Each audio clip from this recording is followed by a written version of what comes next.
বিসিবিতে সবাই মধু খেতে আসে বলে মন্তব্য করলেন জাতীয় দলের সাবেক অধিনায়ক খালেদ মাসুদ পাইলট। তার দাবি, বাইরের কলকাঠিতে চলছে বাংলাদেশ ক্রিকেট বোর্ডের কার্যক্রম, তারই প্রতিফলন বিসিবির সভাপতি ও পরিচালকের মধ্যে প্রকাশ্য দ্বন্দ্ব।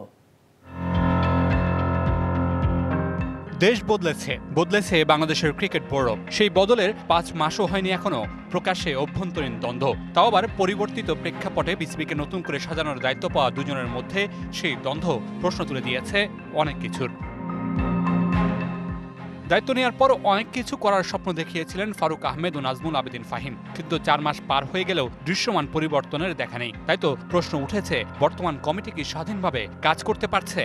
আমার তো মনে হয় যে এই দুজনের সম্পর্ক তো এবং বোর্ড যেভাবে পরিচালনা হচ্ছে তাতে আমার মনে হয় বোর্ডের ভিতর থেকে পরিচালনা হচ্ছে না, বোর্ডের বাইরে থেকেই পরিচালনা হচ্ছে। All time Roma, taste it, love it.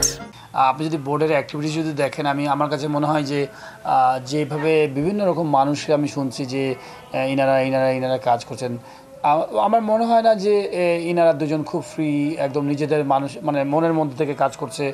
বিসিবির গঠনতন্ত্র নিয়েও প্রশ্ন তুলেছেন খালেদ মাসুদ পাইলট। গঠনতন্ত্রের কারণে বিসিবিতে মধু খাওয়ার জন্য মৌমাছির সংখ্যা বাড়ছে বলে মন্তব্য করেছেন তিনি। কোথাও মধু আছে, সব মৌমাছি এসে উড়ে চলে আসে। তো ক্রিকেট বোর্ডে সবাই জানে যে অনেক মধু আছে এখানে। তো আলটিমেটলি সবাই এখন স্পোর্টস অর্গানাইজার। এখন আপনি দেখবেন ডানে বামে স্পোর্টস অর্গানাইজার ভরা পাবেন, সবাই স্পোর্টস অর্গানাইজার।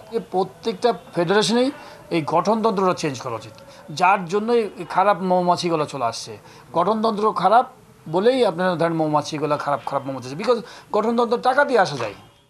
4 মাসে বিসিবিতে দৃশ্যমান পরিবর্তন না আসলেও এখনও সময় আছে পরিকল্পনা সাজিয়ে বাংলাদেশের ক্রিকেটকে বদলে দেওয়ার। Mamunur Rashid, DBC news, Dhaka.